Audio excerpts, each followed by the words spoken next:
Greetings, loved ones. Grooming is a tactic of overcoming the survivor's defenses by slowly desensitizing his or her natural reaction to abusive behaviors. Today, we're going to talk about how sexual predators groom their victims. Help us get these messages out. Subscribe to our channel. Follow us on Facebook, Instagram, and Twitter. Hit the like button. Hit the notification bell. And please share these messages with others.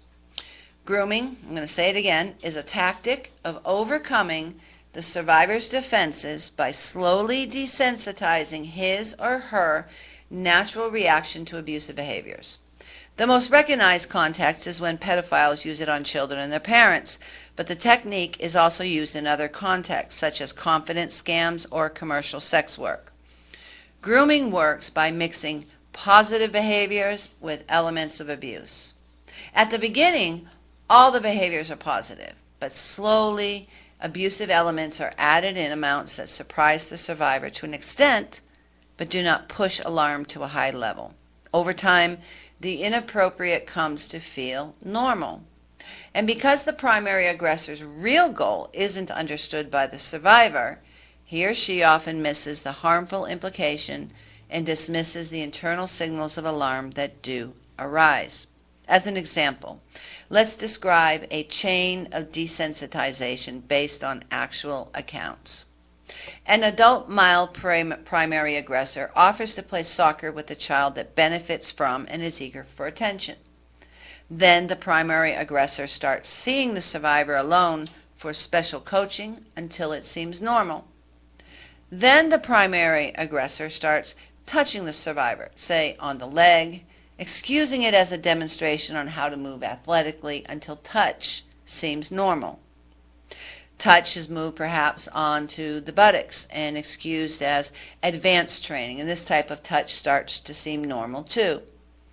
Then the primary aggressor takes the survivor to his apartment just to pick something up, but while there, the primary aggressor decides to take a shower.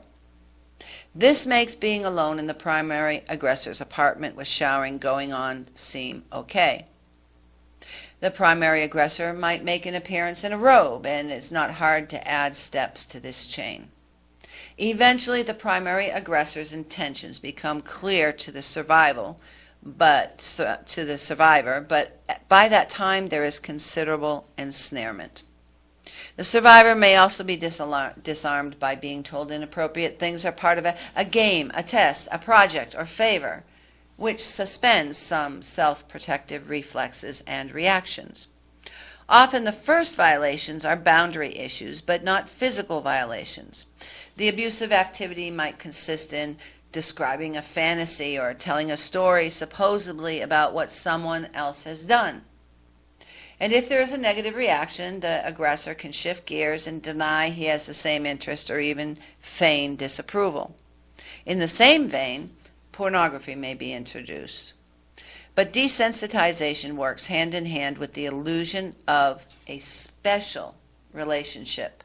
This is produced by a mix of positive reinforcements, simulated affection, and possibly trauma bonding. Frequently, the primary aggressor will involve the survivor in some petty crime or violation of social norms, and this is because breaking taboos together, number one, produces excitement involuntarily, and this has nothing to do with morality. Two, installs the primary aggressor as the only one the survivor can be honest with. And three, instills the false belief that it is too late to end it.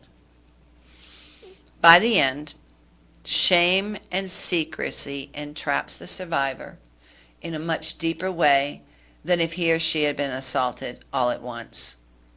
For most of the relationship, the survivor may be eager to experience the sense of specialness and pushed to see the aggressor, and this may contribute to later guilt and shame when frank abuse is occurring.